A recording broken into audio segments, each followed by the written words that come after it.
Asus ROG G14, sebuah laptop gaming tipis yang cocok untuk semua kelas. Mau untuk kreativitas, gaming kelas atas, ataupun produktivitas, G14 masih terlihat memiliki kapabilitas. Harganya emang bisa bikin kita tarik nafas, karena setara dengan setahun ngumpulin uang kas. Tapi apakah G14 layak untuk ditebas? Di video kali ini akan kita bahas.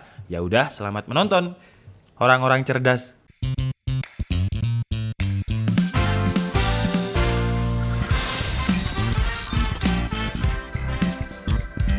Hai Andika, guys, di sini tahun lalu ROG itu ngeluarin produk yang namanya ROG Strix dengan konsep pasar malam, di mana ada lampu neon di setiap keliling casingnya. Nah, tahun ini ROG kayaknya merasa, wah, kayaknya konsep pasar malam ini terlalu tradisional. Akhirnya Asus mengeluarkan produk yang namanya ROG G14 dengan konsep yang lebih modern. Jadi kalau dulu pasar malam, sekarang pakai model running text yang biasanya bisa kalian temukan di mall-mall modern atau istilahnya pasar modern. Jadi bagian punggung belakangnya bisa kita animasikan gambar maupun tulisan sesuai dengan keinginan kita. Mau ditulis Oppo-nya kakak atau promo beli satu gratis satu, bisa juga, terserah kalian mau tulis apa. Menarik banget kan? Tapi seperti biasa, sebelum kita mulai videonya, buat kalian yang belum cuci tangan dulu. Kalau udah cuci tangan, langsung aja subscribe channel ini. Karena di channel ini kita akan membahas informasi menarik mengenai dunia gadget dan juga teknologi yang akan membuat hidup kalian lebih inspiratif dan produktif. Dan jujur aja, saya nggak terlalu suka dengan desainnya ROG yang tahun lalu, yang memiliki lampu neon di setiap casingnya, yang menurut saya terlalu rame sih, kayak pasar malam. Tapi sekali lagi, desain itu memang preference orang masing-masing. Nah, di seri G14 ini, meskipun saya bilang tadi kalau sudah di-upgrade menjadi pasar yang lebih modern, tapi jujur saya suka banget dengan desain ROG G14 ini. Karena menurut saya bakalan multifungsi banget. Buat yang jualan ROG G14 ini di mall, bisa gunakan animatrix display-nya untuk keperluan promo. Kemudian untuk presentasi di depan kelas, menurut saya juga oke banget. Jadi kalian bisa menyesuaikan animatrix display-nya ini dengan apa yang kalian presentasikan. Dan kalau misalkan kalian pengen nembak cewek, kalau misalkan lagi presentasi di depan kelas di kampus gitu ya, kalian tulisnya aja I love you siapa gitu ya di animatrix display-nya ini. Wah, yang menurut saya sih itu romantis banget ya. Kalian nggak perlu ngomong, tinggal tulis aja. Tapi di laptop yang harganya mahal, wah itu romantis atau sombong? Tipis-tipis sih. Dan buat YouTuber seperti saya yang kekurangan AdSense, saya bisa tulisi space iklan di sini. Jadi siapa tahu ada brand yang mau placement iklan di gambar yang lagi jalan-jalan itu, space iklan.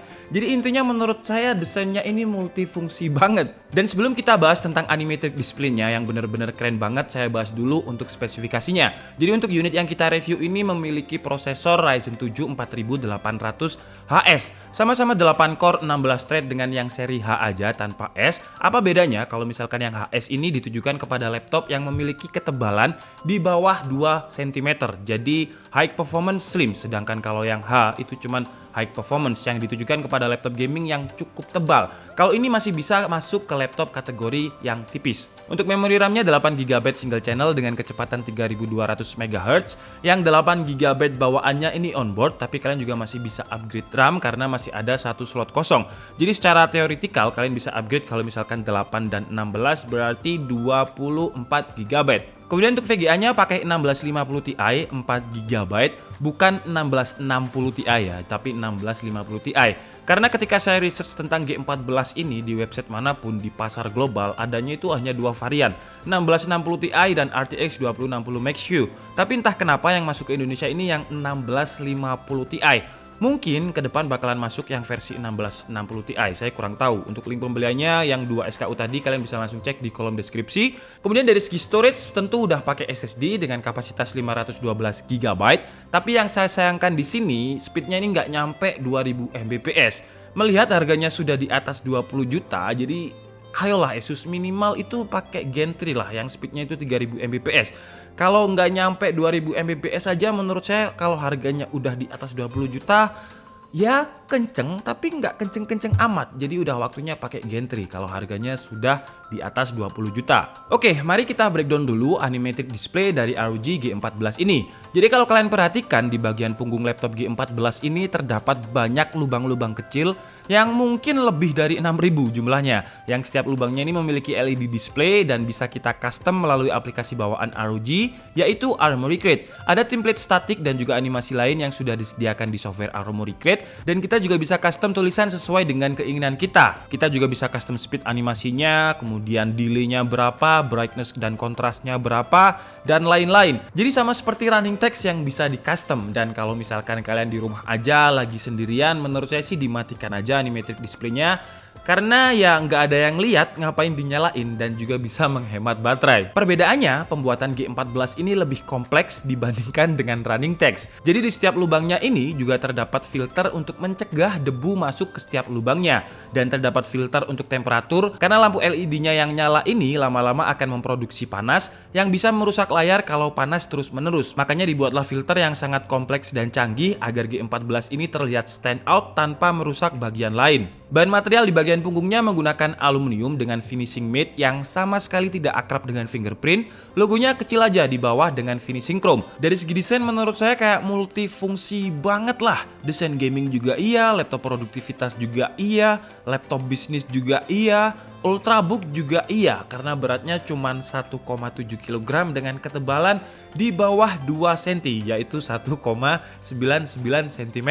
Dan biasanya tipikal laptop gaming itu pasti di atas 2 kg dan ketebalannya di atas 2 cm. Asus ROG G14 ini juga udah bisa dibuka dengan satu tangan, kemudian engselnya juga memiliki desain yang ergolift, biar pengalaman mengetik lebih ergonomik dan lebih nyaman.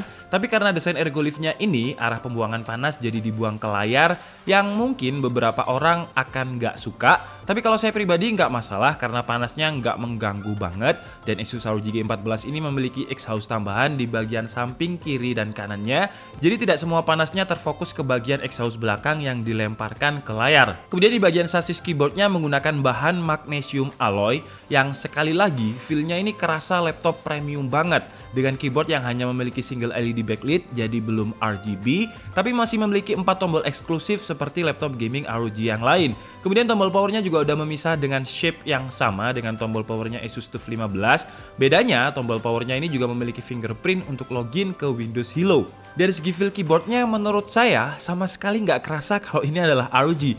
Beda banget, feel-nya ini lebih nyaman, lebih tactile, travel distance-nya ini nggak pendek-pendek amat. Mirip banget dengan feel keyboard laptop bisnis. Ya sayangnya sih memang belum RGB, tapi menurut saya nggak masalah karena kalau misalkan saya membayangkan laptop yang warnanya putih seperti ini, terlihat laptop bisnis seperti ini dengan lampu RGB, menurut saya juga nggak bakalan cocok karena akan terlalu rame. Kemudian untuk touchpadnya juga udah smooth banget dengan desain all-in-one yang klik kiri dan kanannya menyatu, plus sudah menggunakan Windows Precision Driver. Tombolnya juga responsif banget, nggak butuh force yang terlalu besar agar terregister dengan akurat. Kemudian dari segi konektivitas, G14 udah pakai Wi-Fi 6 802.11ax dengan Bluetooth low power yaitu Bluetooth versi 5. Kemudian untuk portnya di sebelah kanan terdapat Kensington lock, kemudian ada 2 buah USB 3.2 dan ada USB-C yang bukan Thunderbolt ya. Ini adalah produknya Ryzen bukan Intel. Jadi Thunderbolt itu hanya ada di laptop yang menggunakan prosesor Intel. Kemudian di sebelah kiri terdapat input power, kemudian ada HDMI, kemudian ada USB-C satu lagi dan ada audio jack combo. Sekarang kita bahas ke bagian layar yang menurut saya pribadi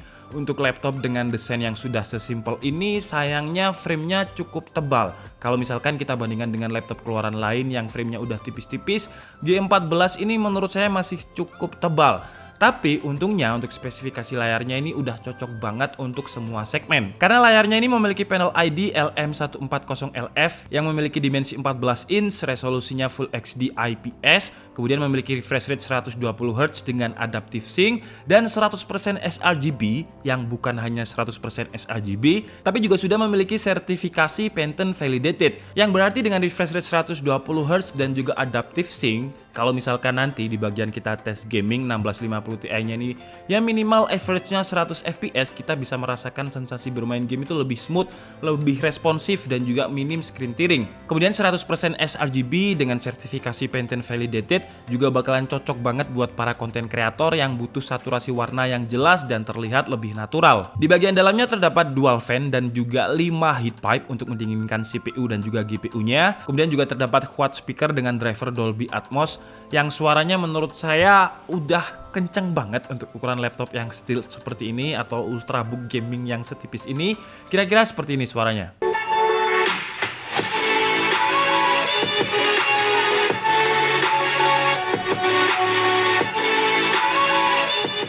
Kemudian dari segi baterainya udah nggak pakai 48 watt hour lagi dong. Masa ROG pakai 48 watt hour? Udah pakai 76 watt hour yang diklaim Asus bisa bertahan sampai 10,7 jam untuk video playback dan 9 jam untuk web browsing. Dan untuk unit yang kita review dengan SKU Ryzen 7 4800HS dengan VGA 1650 Ti ini memang bisa bertahan sekitar 9 jam 17 menit dengan tingkat brightness 50% untuk keperluan web tasking menggunakan Chrome dengan koneksi Wi-Fi. Jadi udah lumayan awet untuk kelas laptop gaming tipis seperti ini. Oke, sekarang saatnya kita tes Asus ROG G14 ini dari segi performa. Dan maaf karena di video ini saya tidak bisa menggunakan tes dengan dual channel karena entah kemana RAM 8GB saya biasanya ada di sini tapi kok saya cari nggak ada. Jadi kita pakai settingan default bawaannya 8GB single channel. Dan pertama seperti biasa kita tes CPU-nya menggunakan Cinebench R15 dengan 3 mode best performance dengan kondisi laptop dicas, mode best performance juga tapi casnya kita cabut, dan mode power saver atau mode better performance. Dan hasilnya di mode best performance dengan kondisi laptop dicas Ryzen 7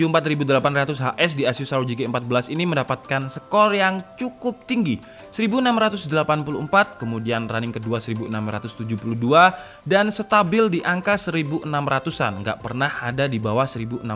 Kemudian di mode kedua yaitu tetap best performance tapi sekarang on battery atau tidak dicas, dan hasilnya juga masih cukup tinggi dengan skor running pertamanya itu 1336, running kedua 1335, running ketiga naik lagi menjadi 1346, dan sisanya bisa kalian lihat di tabel berikut ini. Kemudian yang menarik di mode power server selisihnya itu nggak banyak dengan mode ketika tidak kita cas.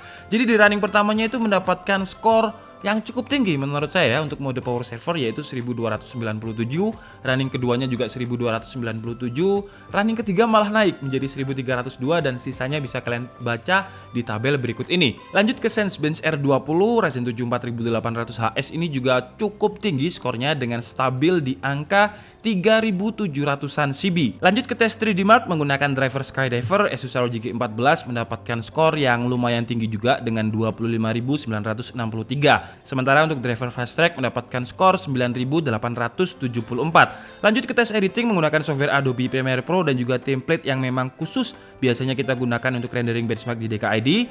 Asus ROG G14 ini mampu merender dengan durasi waktu 1 menit 27 detik. Lanjut ke tes gaming, pertama kita coba di game casual dulu yaitu CSGO, biar layar yang 120Hz Adaptive Sync ini nggak terlalu mubazir.